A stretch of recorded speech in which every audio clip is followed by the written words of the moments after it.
Hey guys, welcome back to the layout. This is Dan here, and as promised, I made this separate video for my HBAK tagged 3-bay covered hopper.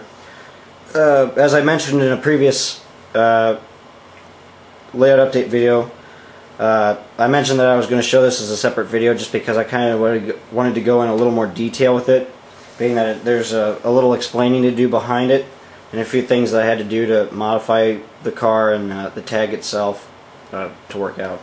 And I'll get into that in a minute, but so here's the video, and I'm going to grab something here real quick. There we go. So I'll go ahead and show it to you. This is the finished car. It's just been completed a few days ago, actually. I was kind of holding off until I had some time at my house here to show it. So here it is. As you can see, it looks pretty crazy, I know. That's why I wanted to model it. I wanted to do something colorful, for one thing, and something big, full car tag like this. And I've been planning on doing this tag for a while, but actually about a year now, but it wasn't until now that I actually got around to making it. I was kind of doing a lot of practice on some other things and kind of developing some different skills for tagging my models. I kind of wanted to hold off until I could get my skills built up enough to do something this extreme. I was pretty good at first, but I wanted to improve a few things before I tackled this project, so I held off. So I finally got it done, and it looks really, really good. Everybody's been waiting for the prototype photo, so I'll just go ahead and show it to you here. I don't want to have that light glaring, but here it is, the real HBAK car. It's a 2-bay covered hopper, CRDX 9705, Chicago rail. So as you can see, it looks really, really cool, and it's no wonder why I wanted to model this. Like I said, I was looking for a car like this to model. For one thing, a full car tag like this, something that was colorful and kind of extreme. So I definitely hit the jackpot when I pulled up the photos of this car. And I've known HBAK for a while, his graffiti, anyways, because I did the Pepe car, as you saw recently, or I've actually sold that, but anyways, I did a car like that, and then I did some other HBAK tagged rolling stock that I actually sold, but the car here is one I made for myself that I'm actually going to keep. So I'll go over some details with this. For one, there's a few. Oh, sorry. There's a few detailed differences between this car and the real one, and most noticeable is the actual hopper itself. The prototype, which is the CRDX 9705, is a 2-bay covered hopper. I believe it's an ACF built car that hauls salt, and this is an ACF car, a 3-bay hopper, which is a big difference between it. There's obviously a big difference between a 2-bay and a 3-bay hopper, and the problem was I couldn't find a prototype, or there is no current manufacturer that makes a 2-bay hopper like that to match that exact prototype. Athearn made a 2-bay covered hopper, but that's even different as well. That's not the same prototype. So I kind of had to modify this to fit on the Atlas car. And the reason I used the Atlas car was because, I'll show you an undecorated one I have here. When I made the car, I chose the Atlas car, the model itself, because I happen to have a whole bunch of these on hand. I actually got like 5 or 6 of these at a train show. A few of them I've actually sold off a while back, but that's not really important. And I actually got these as like a budget of like $5 a car. They were undecorated. They were missing the hardware. You can see these don't have the coupler boxes, nor do they have trucks. And so I got a few of these in the idea of using them for like patch outs, graffiti, whole car graffiti cars. So it kind of did work out.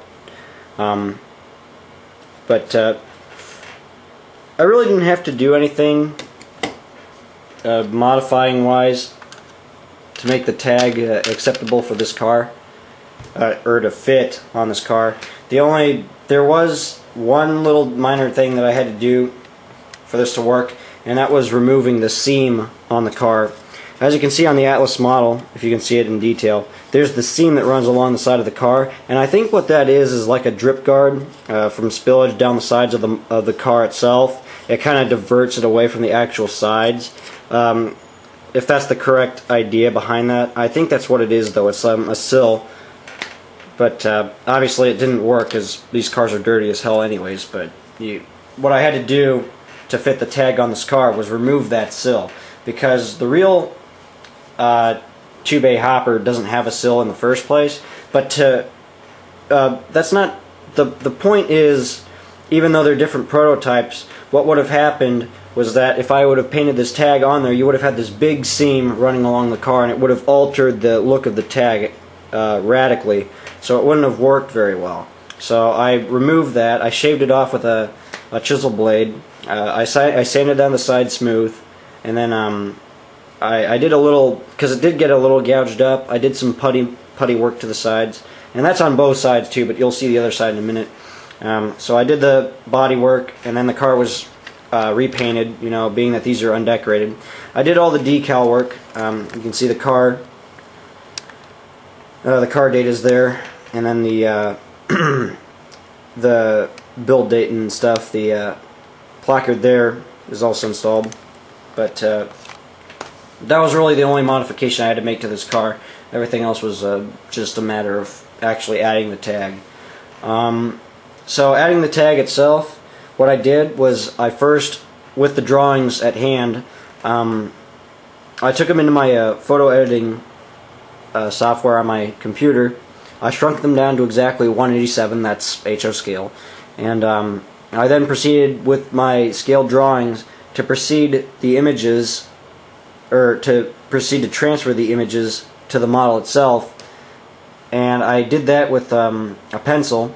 I just traced out like basically the outlines of the character, both characters, the outline around the tag, or the reporting marks and data, and then the stripes themselves. And I didn't go into detail, obviously. There was no need to. Basically what I was trying to do was just actually add the outlines to for the tags. And then I followed up and I painted them. The striping itself on basically the rainbow background to the car, that was done by hand. And like I said, I traced everything out and then added the stripes one at a time. Since this is a 3-bay hopper and the real car's a 2-bay, I had to slightly modify the tag to fit on a 3-bay hopper. So there's a few extra stripes and stuff, and I kind of basically expanded or stretched the tag out so that it would be accepted on this 3-bay. So it came out really, really good. It looks nice. Again, everything's hand painted. It took me, I'd say, about in total maybe 34, maybe 35 hours. I didn't really time it well, but I usually do. If I'm working on a project, I usually try to time things for about maybe 2 or 3 hours a project, and this took me a couple weeks to do, working kind of on and off on it. So it's a pretty rough guesstimate, but that sounds about right. So this is the end result. It really, really looks good. It looks really, really nice. I like it. There are other little differences. I'll try to compare the two here photo-wise so you can see a few differences with the real car and then my model. For one thing, you can see the lettering, the HBAK tag itself, is slightly altered.